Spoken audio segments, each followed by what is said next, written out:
Hey guys, I know I haven't made too many videos this week in terms of following up with the voter fraud stuff. It's a little too fluid for me to make a video on because pretty much within hours of anybody saying anything, the facts on the ground either change or evolve and makes pretty much anything somebody like me says pretty much obsolete. But I do want to talk about some small things that are kind of getting lost in translation. For instance, Smartmatic is they're basically they use the software, or to say they developed the software to manipulate the machines so that they could use that in the Venezuelan election, and they did, obviously, if you look at their fraud. And Dominion purchased them. And it was Venezuelan, so it's opened a company up in Florida, and Dominion purchased them, I believe, when Dominion was Canadian. Let me look at the date here. 2000, yeah. So Dominion was now they're saying Denver, Colorado, but they were split in Toronto. I don't think they were purchased by that Staple Street, which is the American financing deal. I think 20. You know what? That might have actually been. No, that was later. So I'm trying to get the timeline straight. See, this is one of the things that's really confusing when it comes to, especially like corporate fraud and things like that, is that you basically you keep passing the buck on liability. Smartmatic and Dominion are in full denial mode, and the reason they're in full denial mode is because the media will let them get away with it. So therefore, why not just tell a blatant lie and say you had nothing to do with each other? But people aren't stupid, and people dug into the internet and they're looking at the press releases. It's the same way I found the Clinton Foundation thing. That was essentially a press release on their website, and that's how I knew that they were tied to the Clinton Foundation. Somebody else did some other much bigger digging, and they were able to find all kinds of different connections, board members, other politicians thrown in, all kinds of craziness. So it's not like oh, one thing tells a story, like here's the like it's like the action movie explanation where there's like, ooh, the big shadowy group in charge of it. That's not how this kind of fraud works. This is the same kind of pattern for if they were committing some sort of financial fraud, where they're basically we're buying assets, moving things around.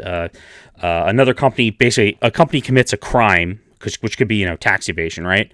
And then another company purchases them, and then they get to say, "Oh no, we had no idea about this," or they say, "Oh, we didn't purchase them because they purchased them technically under a different name or something." It's just to muddy the water. So yeah, Smartmatic, they're crooked as hell. We all know they're crooked as hell. And Dominion, I had given Dominion a lot of leverage because I thought, okay, you guys have a chance to explain yourself, and they have not adequately explained themselves at all. In fact, they've actually raised even more questions with the way they've answered stuff, and just seeing the different connections they have, and just the fact that the places they were involved, with that whole like UN modernizing election stuff. That's where you get the spooky, I don't say world order, new world order type people. And the thing is that those people do exist. It's just that it's not like it is in the movies. It's like they actually legitimately think they're like doing something good, and they want to. It's like a collectivist vision of the future they have, or like the real problem in the world is that there's a power imbalance between groups like the United States and even NATO and the rest of the other side of the world. Because if we were just all, if there just wasn't that power imbalance, things would be better. And they look at groups like China and former Soviet Union and a lot of these other places as kind of the warriors of the third world. It's a very strange way of looking at things. So they, of course, they're going to say, "Oh yeah, here, third world country, modernize your elections with electronic machines." And that sounds really good if you're used to being in a third world country where basically nobody gets to control the vote count, and it's your corruptions are elect as hell. Are corrupt as hell, and or your elections are corrupt as hell. What did I say? But what happens then is they basically this UN group comes in and say, "Hey, we're a neutral party.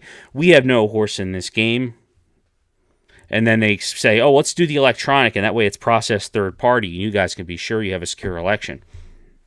And they really have no idea, because you got to remember, us it's just us in the Western world, and us also actually as Americans, we understand how insecure electronic systems are. Not only in our fiction do we write about how pretty much anything can be hacked with a cell phone, which isn't necessarily true, but we actually understand that like computers are not perfect. Garbage in, garbage out. Also, if the program has a bug in it, or if it's set up to do something specific, it always gives you the numbers it's set up it's actually supposed to do. There's no accidents in computers. There's only basically programming errors. And this level of programming error, considering they've been using this software and these Dominion systems since, I guess, '04 when they first came out of it, the idea that there would be any sort of non-malicious vote flipping and all this other stuff that's going on, it's pretty ridiculous. They're saying, oh, it's a user input that incorrectly. How is that possible? How could a user put that in? And then other machines, like where you're seeing that they're running the same batches over and over and over again. There's multiple people who have testified to this. Look at the affidavits. Some people are actually on camera talking about this. But they keep running it and running it and running it. And you know that's insecure. And that's why you're supposed to have actually poll watchers and technicians on site to make sure that kind of stuff doesn't happen. Of the people who were there, pretty much they all said there was fraud. Of the ones who weren't there, it was because they weren't allowed in, or they weren't allowed close enough to see what the hell was going on. Or, you don't need to run it multiple times if, 200,000 ballots show up at 4:30 a.m. in the back door and they're all for Biden. They just run it. They just run it straight. You've got all kinds of weird stuff happening. There was somebody was recording in Georgia. A shredding company was showing up and destroying ballots. You're not supposed to do that. You're supposed to hold on to them, particularly for federal elections. I think it's like 22-month minimum. And it's for this exact reason, so that there's no questions. Basically, so that they can actually go back and hand audit it. But right now, Georgia's completely... The election in Georgia is completely spoiled. And this is one of the things I had said pretty early on. It's like, yeah, you can do a recount, but if the same people doing the recount are the people who handled the count, it doesn't matter, because there actually needs to be a full audit. And this is one of the things I was worried about, is that, yeah, they even if they recounted everything, and then they eliminated all the fake ballots that came in after the fact, they still might end up with disenfranchising people because of the fact that they had so much control while the votes were coming in. They were able to destroy and dispose of a lot of ballots. And there's actually quite a lot of videos of people finding all sorts of ballots in trash. There's a video out of some people in a landfill, and they just were picking up ballots that were like all Trump votes, just in like a garbage landfill.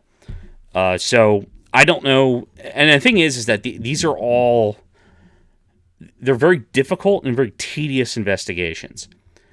And I know a lot of people are demanding, where's the proof? Well, there is evidence, and now they're saying, now they've moved the goalpost, and it's no longer evidence, it's you need proof now. Well, proof is supposed to be proved in court. It's to me, it's plenty proof for me, just by the way all the stuff that's going on. The mathematical stuff. I know people were going after Dr. Shiva. I have to follow up on that. I don't understand what the issue with his math was. He was showing things relative to if you look at, that's the thing, like, it doesn't matter whether, it's possible to generate that type of graph elsewise. The fact is, it's completely inconsistent across the board.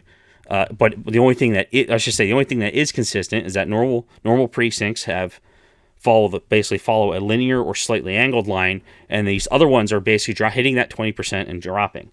That's something that a computer does. That's not something that happens naturally in the voting system. Unless you think, for some reason, heavily Democrat cities where there's even fewer Republicans, that those Republicans are the most conservative of all Republicans, or I should say, at least the most Trumpian of all Republicans. That doesn't make any sense. And not to mention, also, there's giant injections of votes and stuff like that too. There's a lot of things messing with the numbers. So it's really tough to be like, oh, well, yeah, the computers changed it. Well, that's not the only thing that happened. In a lot of cases, ballots were destroyed. In a lot of cases, it was absentee ballot fraud. In a lot of cases, it was mail-in ballot fraud. A lot of cases, it was stuff showing up at 4:30 a.m. A lot of cases, like Philadelphia, stuff showed up at 4:30 a.m. and they just kept showing up all week until they got out ahead. And then with no oversight, with nobody watching it, there's no way to. It's like I had said in one of my other videos. It's like, would you play a card game for high stakes if you did not get to watch the dealer, and the dealer himself was actually rooting, a friend of the person who you're playing against, and you didn't get to see the shuffle, You didn't get to see, and basically nobody from you got to see the shuffle. On your side, got to see the shuffle or got to see that the rules weren't broken, and you don't even get to see the deal. You just have to take that hand that's laid out on the table and assume nothing's gone wrong with it, and then also assume the other guy hasn't been given a better hand. That's what the election is basically turned into, and it's so it's not just manipulating the scoreboard. It's also just kind of breaking the whole process, and that's pretty evil, but it's also pretty smart, because if you get caught with just one of these things, it could be enough to essentially be ironclad, and then it's really easy to focus the narrative, and even if the media is on your side, everybody on the one side is saying one thing, and then people are, of course, in the middle are forced to look into it, hence why Trump won the election. But when you spread it out and you make the fraud so complicated and over such a wide area, like the electronic fraud looks like it occurred almost everywhere. The mail-in ballot fraud, it looks like it was primarily in a couple key states. And the absentee ballot fraud, that was actually in places that basically, like Arizona, there was a lot of absentee ballot fraud because that's what they always do. So it was like lots of different things, and that's also not even, and there wasn't even cases where it was mail-in. Sometimes it was actually just in-person ballots. Like, when you see somebody who died, who voted in person, that's people on the ground doing that, fabricating the ballots. They probably fabricated them ahead of time. They probably didn't create them that day. But that's, and that's the thing. You also, for instance, Pennsylvania, where I can't track my ballot to my vote. And I know they try to say, oh, that's for the secrecy. But the fact is, someone could come in and, basically have voted as me, and they can just run ballots through that machine without any, and that's why you're seeing stuff like 350% voter turnout. And in some cases, I think it was Wisconsin and Michigan, there was more people voting than there was actually populations of the different precincts. Philadelphia, you had some places it was 200 something percent. It was more than that. And you also got the mob guy coming out saying, "Oh, the Dems paid me $3 million to make 300,000 fake basically ballots for Biden, and I can prove it, but you gotta negotiate with me, feds." Well, he's barking up the wrong tree, because the feds are not going to help him, because the feds don't give a shit. They would have been all over this already if the feds actually cared. And that's the thing. A lot of people are like, "Oh, where's Bill Barr?" It's like, I hope whatever Bill Barr's doing, we don't find out until we need to find out, because the entire DOJ is corrupted at this point. We're finding out that, secretaries of state and people who we thought were Republicans are basically in on the mix. We're finding out that basically it was largely pay to play. I mean, remember that in Texas, Project Veritas busted those guys, the lady who was selling, whatever. She was basically buying mail-in ballots from people, and she was given a couple $1,000s or whatever it was, and that's how they were doing it. Well, that was for a Republican. And granted, they were voting for Joe Biden and everybody else downrange, but then they were voting for the Republican in the one House seat. Well, that guy, he's not a Republican. He's essentially a plant. And that, or he's independently motivated and just wants to buy an election because he's a nut job. But that's the kind of corruption we have here, where it's we can't trust anybody. We really can't trust anybody. That's going to be a problem. So I wanted to talk about the Tucker Carlson thing.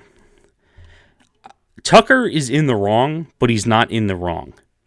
And Sidney Powell, I understand her frustration, but honestly, I think she probably would be better not burning him.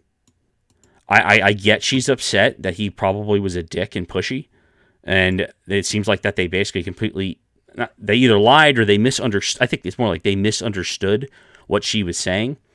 But she can't give evidence. She can give a lot of the affidavits, which are the evidence, but she can't present the whole case to Carlson before they go to trial. That's just not something you can do. That would be like asking the in a murder case, right? Being like, okay, well, what's the evidence? And we don't find out until after the verdict. And you say, okay, here was the evidence that was submitted and all this. Not everything's public record. And I think this problem in this age of the internet, where we want to know stuff really quick because we all want to know the truth, so we can justify our feelings on the matter. And that's just not how things work. She's saying she sent them affidavits and she sent them offered them access to one of the mathematician guys who's going to talk about how the computer program worked and all that and how the numbers laid out, and that they just didn't take that. They just kept being like, oh, where's the evidence? And she was pissed off, and rightfully so. But here's the thing. Tucker, he's had already stuff from the Biden laptop stuff stolen from him. That the fact, UPS whatever lost it, but I got news for you. That leak occurred in the Fox studio. That is the only way that the people who organized well enough to actually stop that from getting to where it was. We're inside the Fox studio, right? So she might be sending stuff to Fox. She might be reaching out to Tucker Carlson staffers and sending all kinds of things. And all they have to do is just delete the email, or just throw it in the trash, or only give Tucker half the files so that he doesn't know what the hell he's looking at.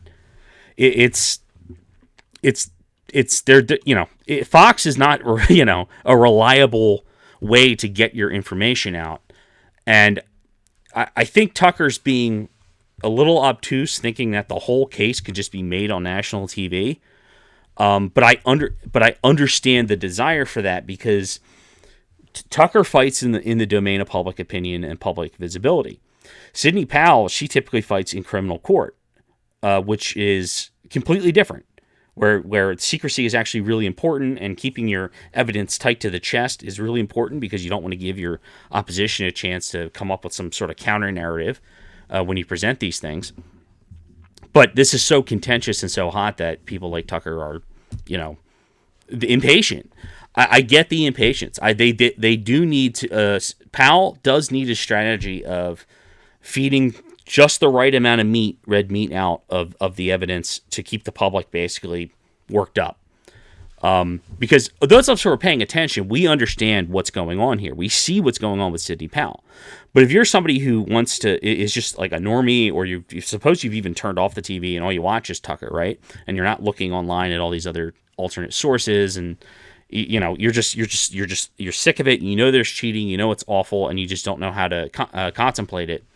I mean, it becomes really simple when you tell somebody, yeah, so they're saying Biden got 80 million votes now, and then people are like, no, because people start doubting. They're like, wait a minute, if they're doing recounts and we still can't get it, like even if they did cheat, like we're never going to be able to prove that they cheated enough to flip the election, which I don't think should be the standard personally, because I think if you can still win while cheating, and by proving that you didn't cheat enough to actually make a difference, then that's not an election, or a sport, or I should say that's not fair. That's warfare, and that's how these people are kind of looking at it. And I think that you have to punish people for cheating severely.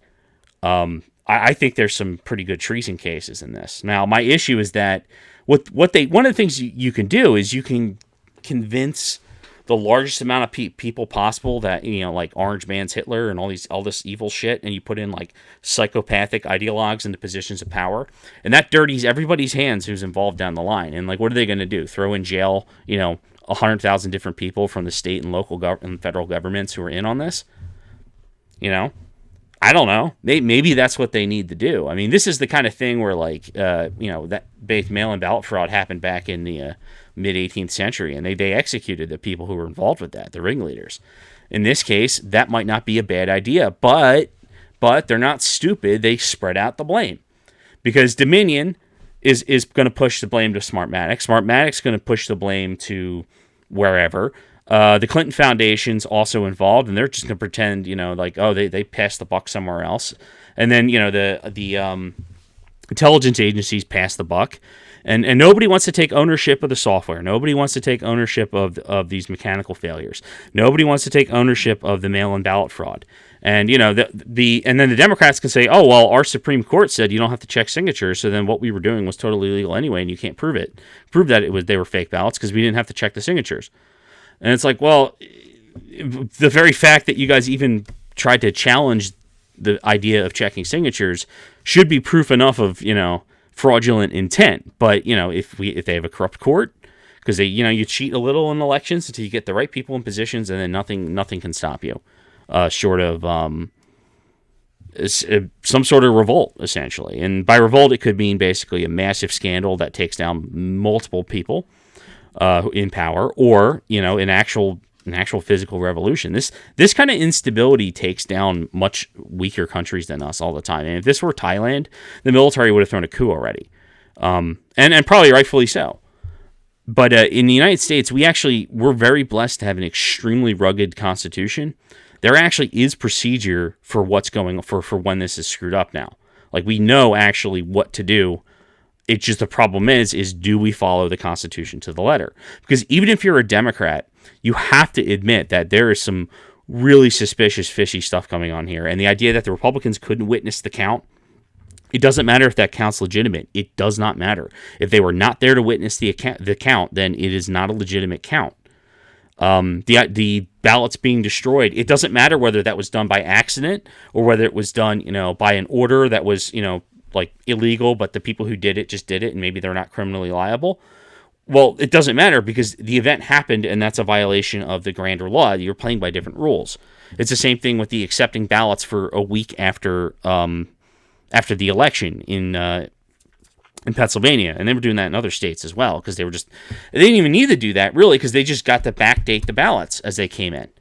Because that's the thing. If the Supreme Court says, okay, you have to throw out all ballots dated past the 3rd, and then it'll be like, yay, big win. But it's not really a big win because they were already basically backdating ballots. So it doesn't matter. It doesn't matter because the whole system was not secured. There was no way to, and if there's people in the post office who are willing to backdate stuff for the Democrats, well, then that now throws into question every single mail-in ballot that's been put in. It poisons the bunch. You can't, you can't have that. And this is the setup we had going in. The hope was that the Democrats wouldn't be coordinated enough to commit this level of fraud. But it turns out, hey, they are. And not only that, they pretty much did it on every front in every way possible. Certification of the election in Michigan. I might even do a video on that, where the panel that's in charge of certifying, I think it was Wayne County, I believe it is, which is Detroit County. They were threatening the people who were supposed to sign off on it, because the Republicans said that there was a major problem.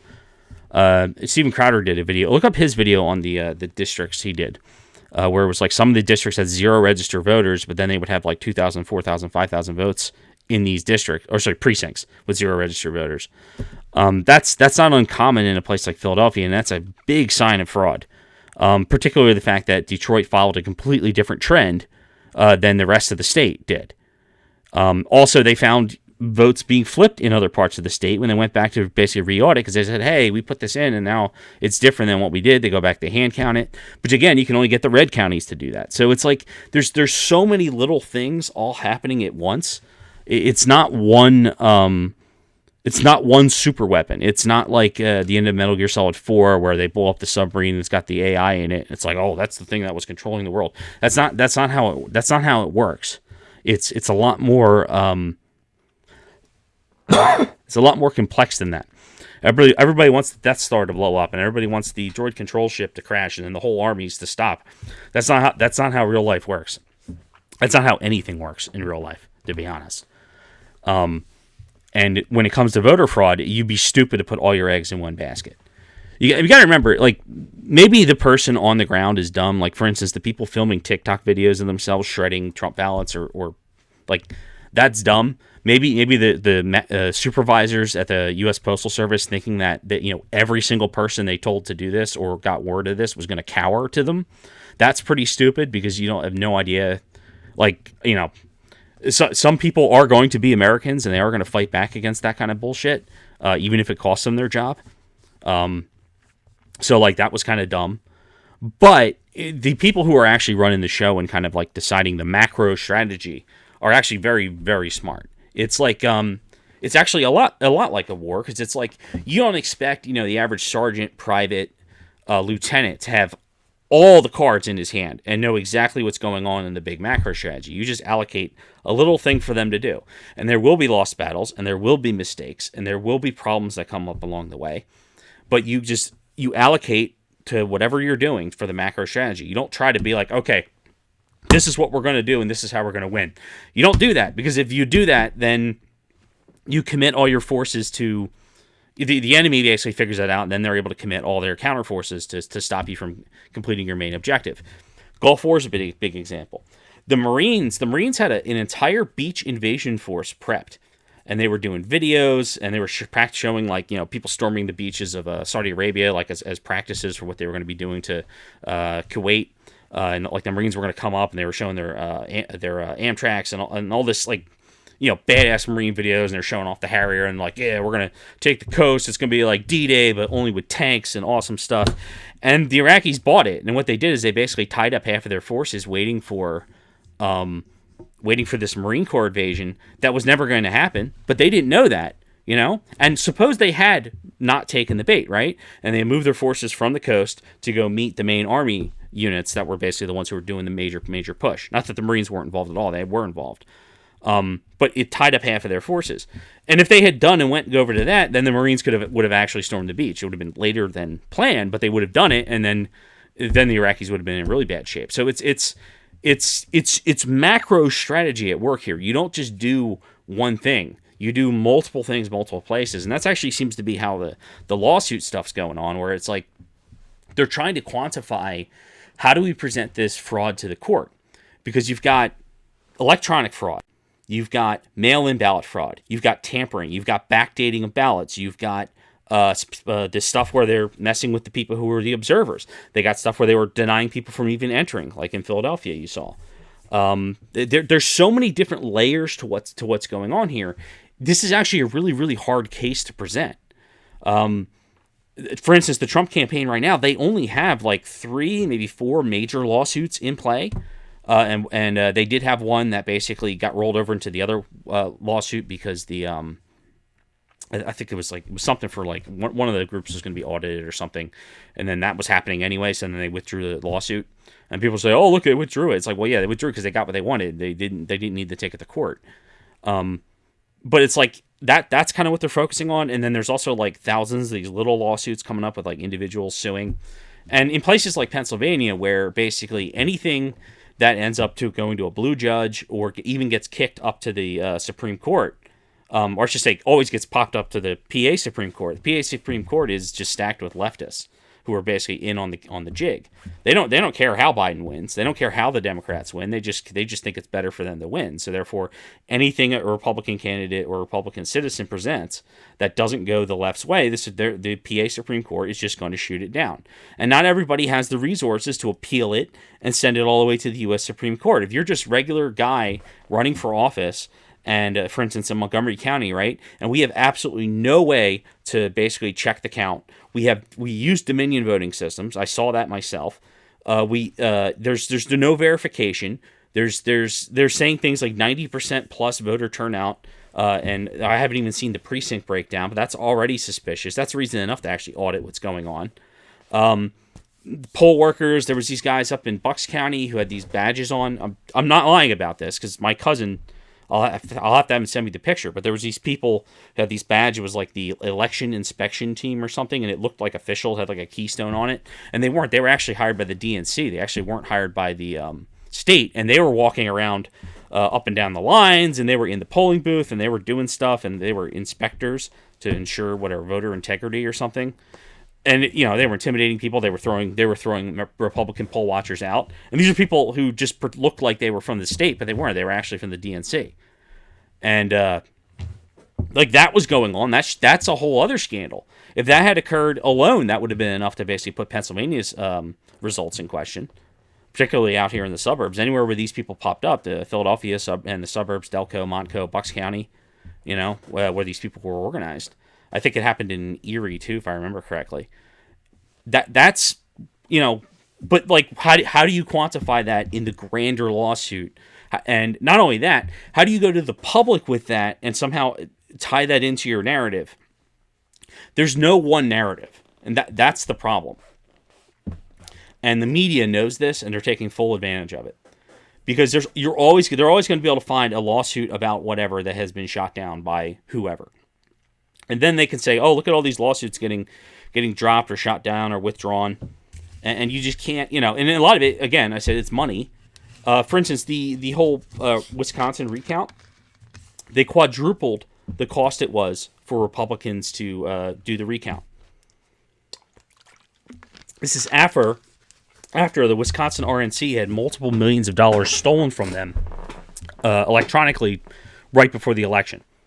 They got robbed, and they kept this extra money for this exact contingency, and it was literally robbed from them. So good luck raising the money again in time while all this other chaos is going on, so they can afford to try to do a proper recount. Wisconsin's kind of a mess right now, so they're going with basically the criminal complaint because they just don't have the money to initiate the recount. Plus, a recount, like I said before, doesn't mean anything without an audit. And they did this to Scott Walker. Scott Walker basically he was cash dry, so they cheated in Wisconsin, and he lost, and it was kind of a disaster, and it was a super sketchy election. And then when Scott Walker said, hey, this doesn't look right, you guys need to recount this and audit it, they said, well, if you even want to start that process, it's going to cost you however many millions of dollars. And Scott Walker didn't have it. He's taking care of his sick mother. He didn't have it, and he had to walk away from it. Now, I don't think that was the right decision. I think he should have fought that in court. I think he should have taken that to the U.S. Supreme Court at least. But then again, it was stacked left wing. Roberts could have been like, oh, the state can do that to you. But that to me seems like a violation of the Fourth Amendment. It seems like a violation of the right to get an attorney. Because if the state basically is now imposing an extra penalty on you because so that's for something that's involves state power, you know what I mean? It's not like that's not a normal court fee. That's like the state is preventing you from actually. But at the same time, I understand why they do that, because that way somebody can't, some random, I don't say libertarian, but like some small party candidate can't say, aha, there must be a recount again, and keep doing that over and over again until the 14th. I understand that. But at the same time, I'm like, you know what? Maybe the recounts should be built into the actual system. Like everything is counted twice, because we're finding thousands of votes suddenly discovered for Trump that had been, either stored away or in a storage room or in a dumpster or something, or they count and they go, hey, Trump won this by a pretty considerable margin. And then they look at the electronic total they got, and there's been a whole bunch of votes flipped. And you got to remember that the big full total number, that hasn't been accurate since the night of, pretty much. Like that electronic total of like total numbers of votes in the system, that basically was like the closest to accurate it was going to be was essentially like midnight that night, the night of the election. Not midnight in the morning, so I guess midnight on the 4th. That's kind of probably the closest to the total votes that there was going to be. And there were still like major drops in, there was a lot of corruption in Arizona. Arizona follows the algorithm scary. It's kind of when you see happened in Arizona for Trump's votes, where it was like, one of the things that was really crazy is that as the more purple counties were popping up, with essentially less straight Republican votes, Trump was doing better, and he was always coming out on top. And because of the way the algorithm works, it's like the more blue, the less the algorithm kicks in. So that was like causing the Democrats to get like spooked, and they were like, "Oh, what's going on?" And then they of course stopped the count again, and all of a sudden they found more things in different places, more magical absentee and mail-in ballots and stuff. I mean, the whole thing is completely screwed up. It needed to be hand counted. Everything needed to be audited. All the mail-in votes need to be audited. And we're finding now that like a lot of the mail-in stuff, they're just like, oh, we didn't keep the envelope with the actual with the ballot when it arrived. We just threw the envelope out. I was like, well, if you separate it from the envelope, then we don't know whether it actually arrived via envelope or not. There's no way to, like you can't backtrace it back to anything. That's its own scandal. So there's just so much stuff going on here that it's. I get Tucker's frustration, but I think Tucker should understand here that. And I can't find the quote of him saying "never contact me again," because she said demanding rude, and I told him not to contact me again in those terms, which is a different thing in context than never contact me again. Basically, it was like, don't be a dickhead to me and, ask me for evidence like this when I'm trying to send you this stuff and then you're being rude. That's a different thing than never contact me again. And again, I have some questions about the Fox staff, because this breakdown of communication should have never occurred. Also, in my opinion, these two shouldn't have had this out in public. Tucker, if he had an issue with Sidney Powell, should have made sure he spoke with her personally before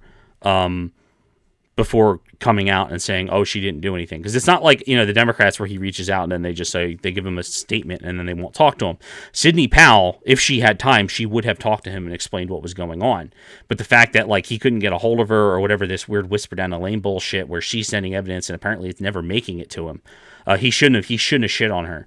And then likewise, I don't think Sidney Powell should have, she's probably pissed off. She's also been working, nonstop since the 4th. God knows how many hours a day. So, I get why she was annoyed at him.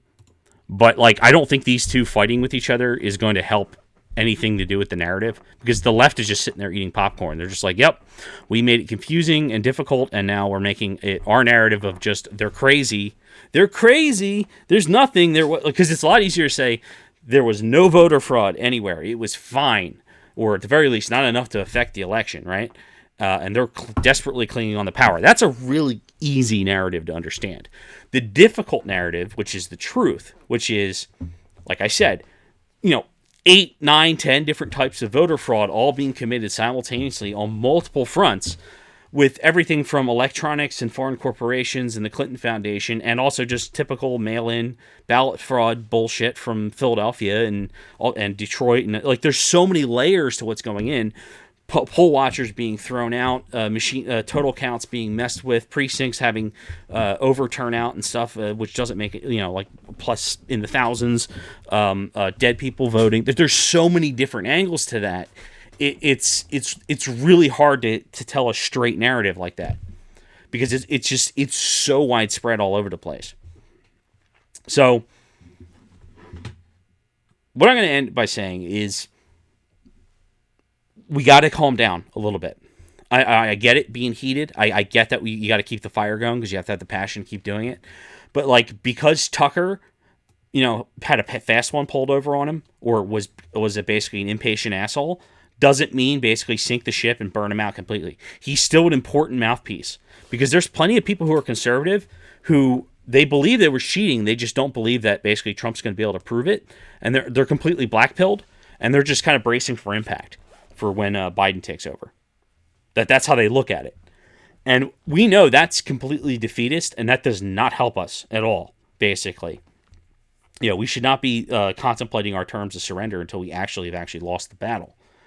And this, and this stuff with them fighting back and forth, it's like this isn't helpful. This is a distraction. I do like that Maria Bartiromo at least reached out to Sidney Powell, because, what the fuck, right?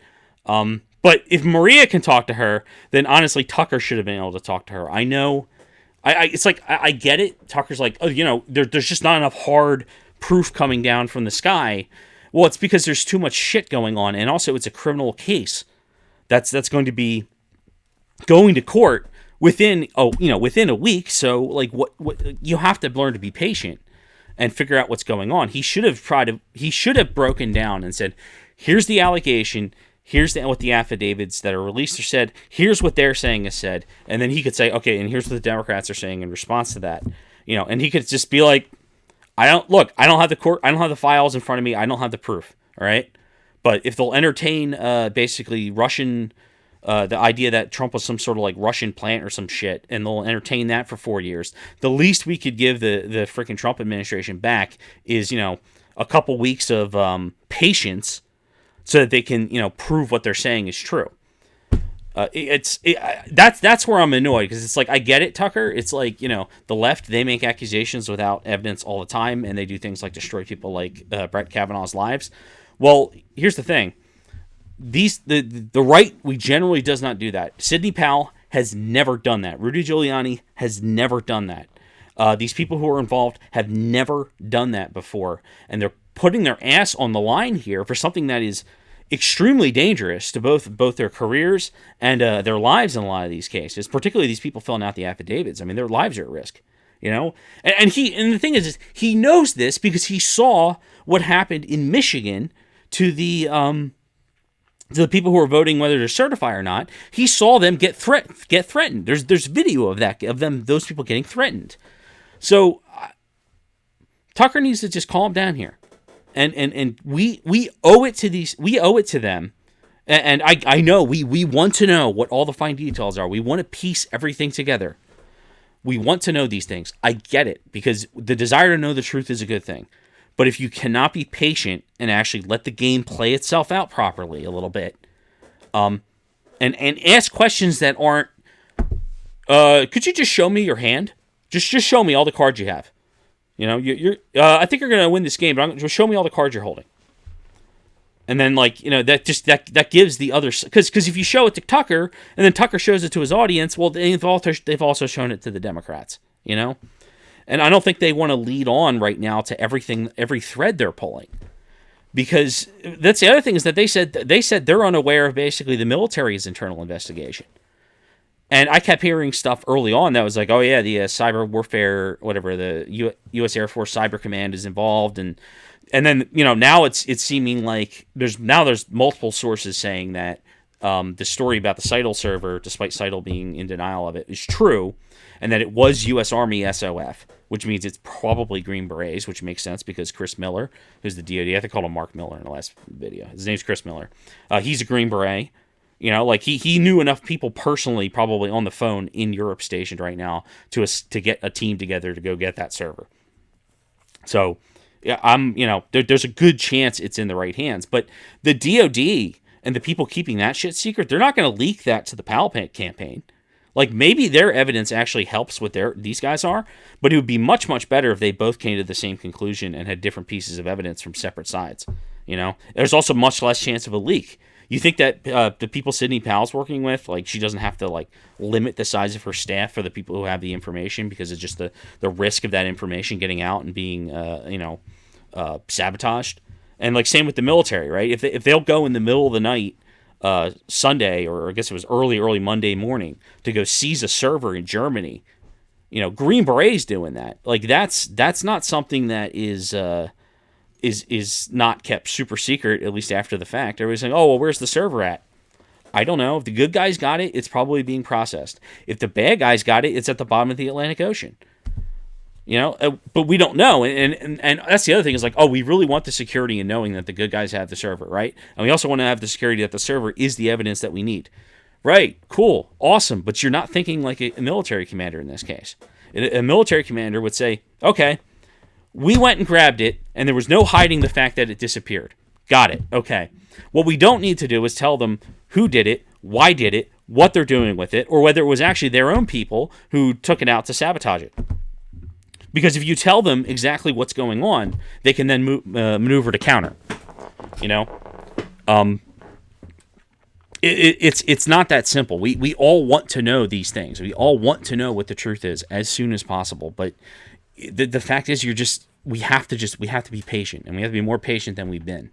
So, that's my update, end of the week. Where do I feel these things going?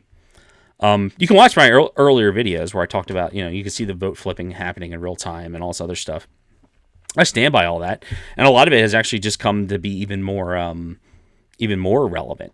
And also, that doesn't even talk about the hammer and scorecard stuff, because what it seems like is Smartmatic is essentially a variant of scorecard, and hammer was basically the intelligence agency angle of doing it. It's also not impossible that basically two different forces were working possibly towards the same goal, possibly towards alternative goals.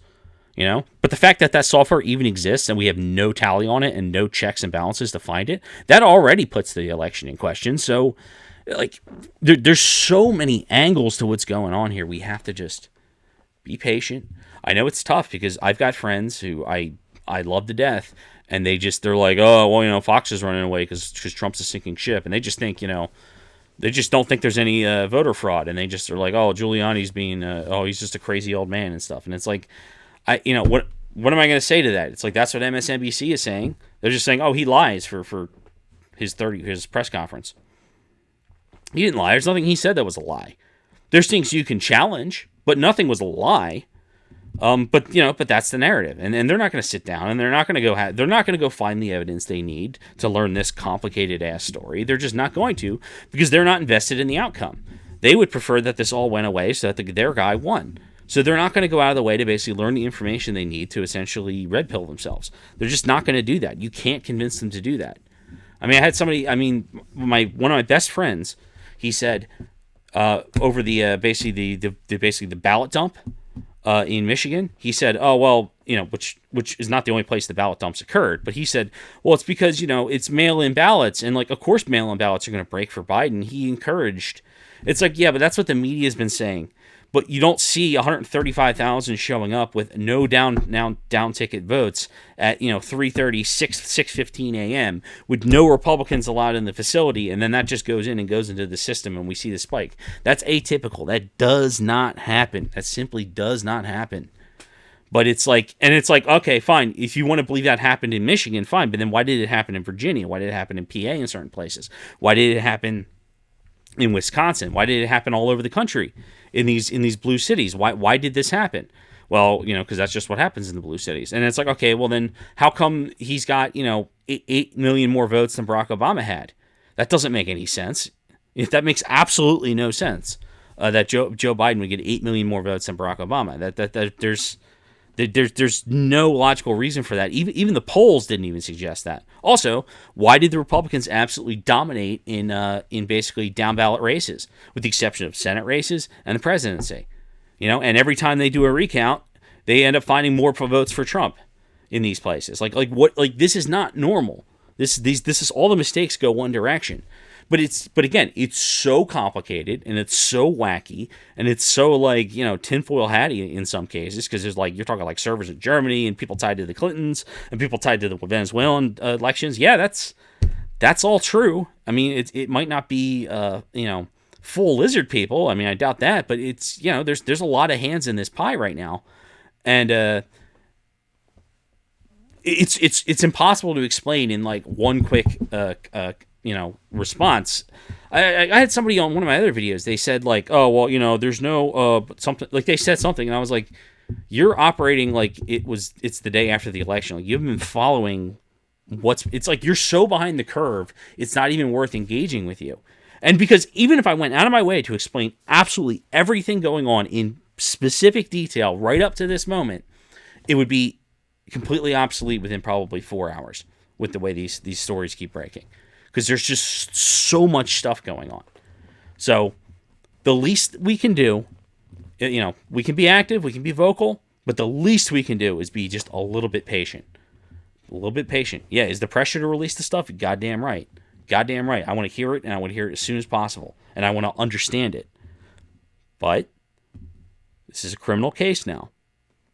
It's not that simple.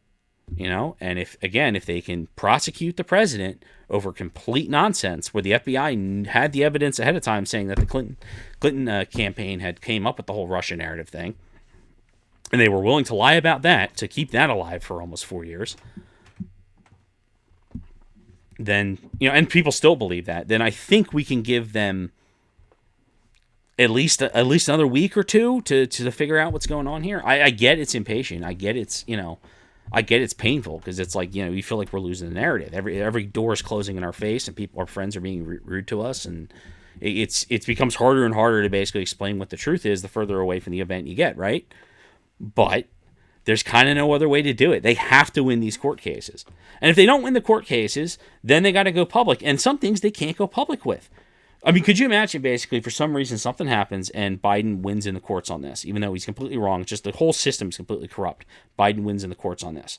What do they do with those affidavits? Do they release it and show the public everything that went on and say, hey, public, be on our side. The whole system's corrupt? No, because then you're going to have basically a Biden administration that's in power, and all the people who reported the fraud are all going to be on the hit list. Guarantee you. And I'm not talking, They're not going to get Seth rich necessarily, but they will. But their lives will be ruined, possibly over. So there's a lot of weight on. And here's the thing: what's the right thing to do in that situation? For me, at this point, because I believe in the country, if I was a whistleblower, I would say no. My affidavit, make it public. Fuck it. But a lot of people don't have that luxury. A lot of people have kids. They're scared to death of getting hurt. I mean, we know these people threaten their kids. We saw that happen already, right? So it's a very, very tough and tedious situation. So I get it. We're worked up. We're pissed off. That's okay. That is okay to feel the emotions you're feeling. But it's not helpful to just basically turn the screwdriver on Sidney Powell because she's not being, she's not giving you the basically emotional gratification you need to get, the proof you need because you want to understand. And it's also not okay really to suddenly flip on Tucker Carlson, who might be making, other mistakes, but he's still a tool in our arsenal, right? Did he make a mistake here? Yeah, I think he did, but he still is one of our only mouthpieces out for when we finally present anything, right? He's like one of the only people on TV, in terms of like at least Fox, who will cover the trial fairly. Sean Hannity doesn't count. He's a partisan. He's just going to repeat whatever the party line is over and over and over again, right? Carlson, people who are moderate watch Carlson. Carlson's very important. And we can't say, oh, if you're not in the trench with us 100%, we're just going to suddenly burn you. No, he's making a decision based on where he is. It might be the wrong decision. That's okay. We'll come around. It's like, okay, Tucker, you can be pissed off that we're not providing, we're not throwing proof down your throat. Although apparently she did send him some stuff, like I had said. It doesn't matter. It's going to trial. You'll get to see everything come out. Make him eat his hat. Don't just cut him out. Make him eat his hat. And this is, it's I know the temptation to be absolutist, like the way the left are, where basically like you're either with us or we cancel you and ruin your life. I understand the temptation for that because that's been so effective for the left. But in this case, we don't have that luxury. And we want to recruit as many free thinkers as possible, not just mindless zombies. Because the free thinkers are the ones who are going to get us out of this mess. The people who just basically are, cancel culture connoisseurs are not the people that, basically party loyalists one way or the other. They're not the people who are going to get us out of this mess. So I get it, Sidney. Rudy, I love Rudy. He's got to bring on his own Katie McInerney because he is way too human in his responses. He's kind of boring, which the truth is often really boring. But he's 70-something years old, and the left is just going to mock him, and then the people who need to know are not going to have the patience to sit through him talking about stuff, because again, it's boring. It's a lot easier to just watch a segment on MSNBC where they shit on him for 5 minutes and then think you understood what actually happened at the press conference than it is to watch an hour and a half press conference and actually really think about the details. So Rudy needs to, go ahead, go on Sean Hannity, go on Tucker even. But when it comes to the press conferences and basically delivering the killing blows and that kind of stuff, because that press conference was devastating if the media had covered it properly. They need to get somebody who's like young and more concise, more to the point, more just in your face. Fuck you. Here's what you're gonna. It's not a matter of here's all the stuff. Please report it. It's here's what you're gonna report because this is what I'm gonna say is the case, and then I'll present the evidence after the fact. But I am saying this right now. This is the narrative that needs to get out there. That way, at least if they say you're lying, well, what did he lie about? And it's instead of it being incoherent rambling and lies, it would just be he said that X and X happened, and we're saying that's a lie. And they're saying, okay, well, did he provide evidence of that? No. Well, he did say this, and he does have sworn affidavits. And then that's when moderates start like going, yeah, okay. Why the hell should we believe you guys? Again, it's the same people who lied about the Russia stuff for as long as they did. They still lie about the Russia stuff. They're not going to be truthful. So the very least we can do is basically make these messages short, concise, with a point immediately. Basically, what's the end goal? The end goal is Donald Trump was elected legally, and the Democrats mucked up the process and committed so much fraud on such a wide scale that an actual fair recount may be impossible at this point. That's the line, and even that's probably too long. You probably shorten that. Be like, election system's broken. System's broken. It didn't run. Didn't work. Oh, you're saying that because you lost. No, it didn't work. It didn't work on any level. Didn't work on any level. You've got bad ballots mixed in with good ballots. You've got electronic problems. There was absolutely no security in this. That's why, for example, when Trump fired Krebs, and all those people who signed the letter or whatever saying, "Oh, most secure election in American history," that's why he fired them, because that's a blatant lie. It's just a comforting lie. They're thinking that signing that will save their ass, because then it's like, well, we think it was because we did everything we could. It doesn't matter whether you think you did everything you could or not. That's not the case. And you, by putting out that message, basically you just gifted to the Democrats. So he got canned immediately, rightfully so. But the Republicans need to come out, and the team needs to come out and be like, this, some sort of line. Like, this was, I love the stop the steal, but, there's got to be, there's got to be even better way to say that. Maybe a little more forceful. Like, it's something. There's got to be a way to quantify this a little.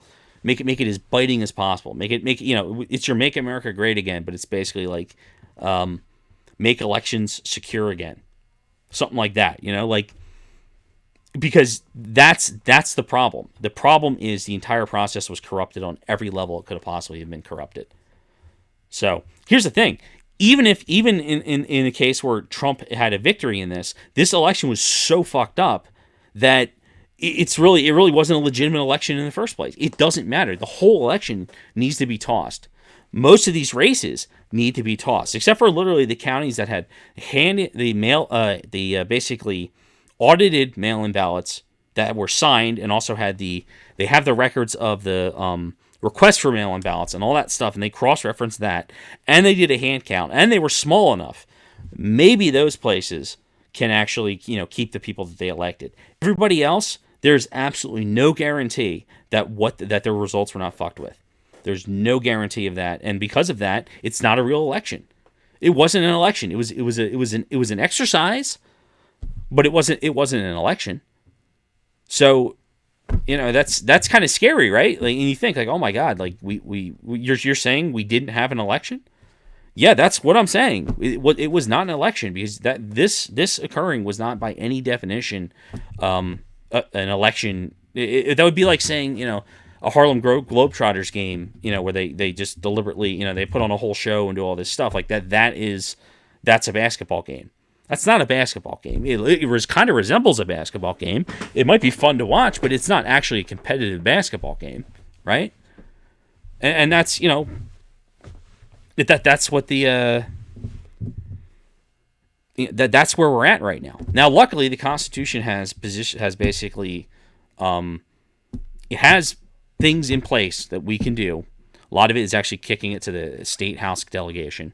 That's really, the fail-safe, basically. It's, and we had an election, I think in 1876, I think it was, where it got kicked to the state house delegation because the whole thing was completely fucked, like it is now, And yeah, I know that favors Trump, right? Would I believe? But it's the thing: if he gets kicked to the state house delegation and they still elect Biden, I mean, that's really horrible. But that at least that's a fair way to lose. In this case, where basically the whole election was completely corrupt, win or lose, it doesn't matter. This election wasn't actually an election. And, if Trump prevails and then they overturn it and they say, they say, oh yeah, well, Trump wins in X state, or whatever it is because of the criminal stuff. It's still not really an election. It's probably still a bad precedent to even say that this was okay. I mean, I'm not okay with things running like this. What on earth? Who? Find me the person who thinks everything ran smooth and there's no questions. There's no legitimate questions. I mean, yeah, MSNBC might say that, but if someone has a brain, be like, okay, well, what do we do about the poll watchers kicked out? What do we do about the people impersonating state employees? I'm just talking local Pennsylvania, right? What do we do about the Dominion stuff and the fact that there's no receipt, there's no way to track whether things were voted? What do we do about the mail-in ballot fraud? What do we do about the lack of a registration and basically lack of mail-in ballot request? What do we do about the Secretary of State having set the rules when it was actually deemed unconstitutional that the Secretary of State set the rules? What do we do about the legislator being, basically being completely ignored by the governor and the Secretary of State. What do we do about all these things? There's too many things in question right now to just sit there and say, okay, yeah, it sucked. It was chaotic, but we at least we learned something. No, guys, this is a redo or punt it to the House, because that's, and that, and for you guys, so you guys know real quick, it's the House States delegation basically, which is different than just simple, like, for instance, California doesn't get 53 votes. They get one vote. Each state gets a vote, and it would be like the electors so the members within the houses vote amongst themselves, and then whoever wins that vote, that's where that state's point goes to. I don't know if they could ever lock in. I guess some states do have an even number. It's not impossible, but that's how that works, and that greatly favors the GOP. Because there's just more red states than blue states, and the reason for this is because they knew when they wrote this that basically the bigger the population, the bigger the chance that they're basically going to be able to coordinate fraud and disenfranchise the minority states. Because we're a republic, and it's important that the republic stays together, not that the mob gets what they want. Because even if things are unsure, we have to, we have the fail-safes in place. We have a pretty brilliant system, when we don't break it by doing things like direct election of senators. We have a pretty damn good system. So stick with that. I mean, I find it really funny that the people who want to tear things down and change the country, and they say the Constitution's obsolete, and then they want to just like do this kind of shit and be like, yeah, well, Biden won because popular vote or some shit. Like they don't care at all. And it's like, okay, what's your guys' solution for the amount of corruption we've seen and the amount of uncertainty? Like throw people in camps, really? Or could we just follow the freaking letter of the law and actually do things correctly, and then we wouldn't have this problem? So, whatever. That's my take on what's been going on this week. This is my 1 hour video to make up for all the other videos. If you're not watching my stuff on at least 1.25% speed, you might be spending too long listening to some random asshole on the internet. Otherwise, I hope you guys have a good weekend. I hope, this has been very emotionally taxing for everybody, and not just the election stuff, but also the pandemic stuff.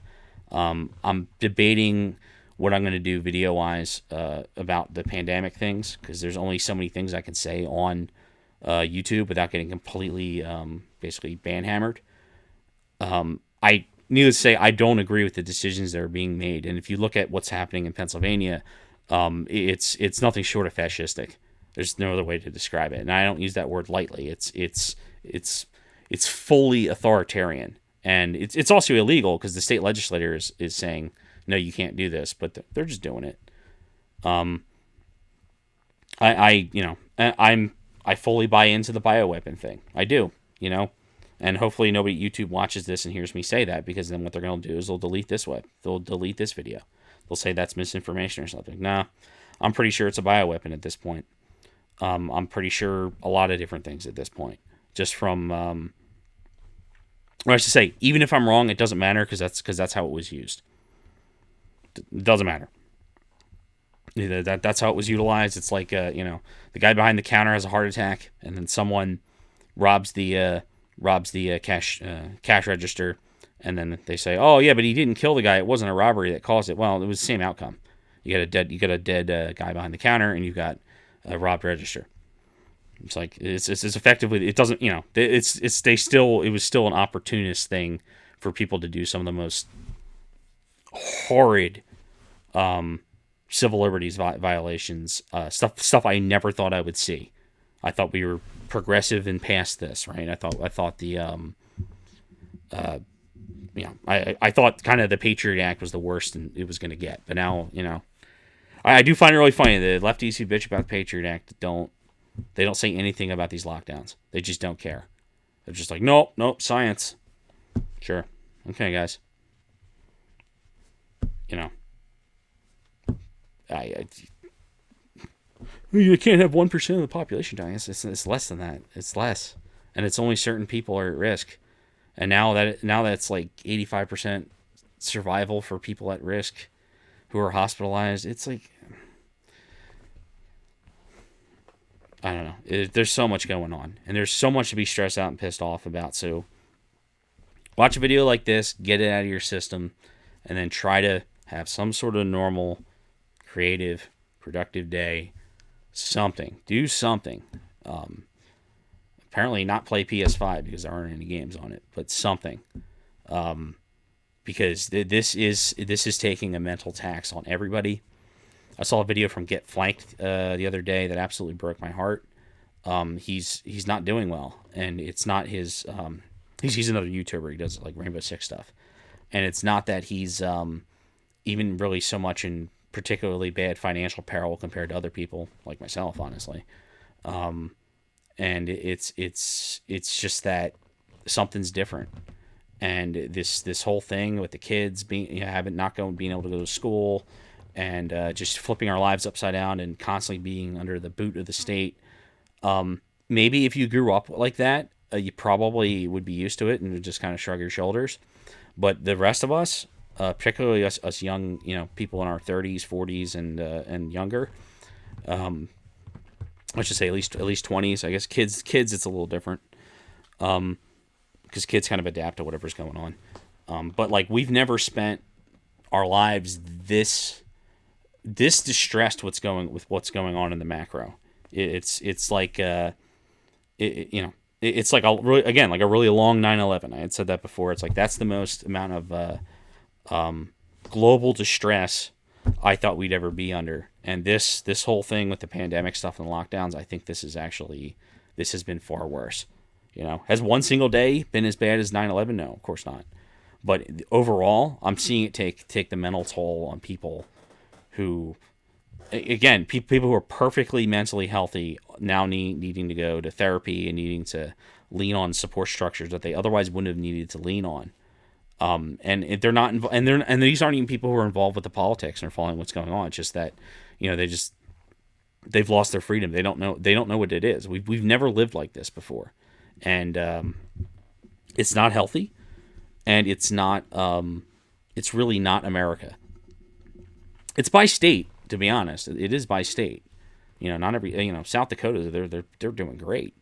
They're probably life's pretty normal in South Dakota right now. But in these major suburban areas and metropolitan cities, man, it's total lockdown chaos. It's oppressive. Mask mandates everywhere. I mean, my governor said we have to wear a mask indoors now.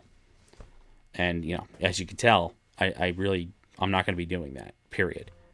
So, any state that's got that level of power is not a legitimate state. I say government, or I'm using state in the macro term.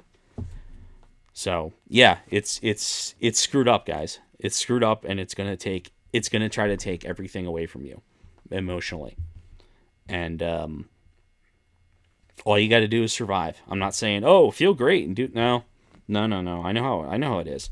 And I know how depression is too, where it's like it comes and there's nothing you can do about it. It's not like, feel better. Things are going better in your life now. Look how bright the future is.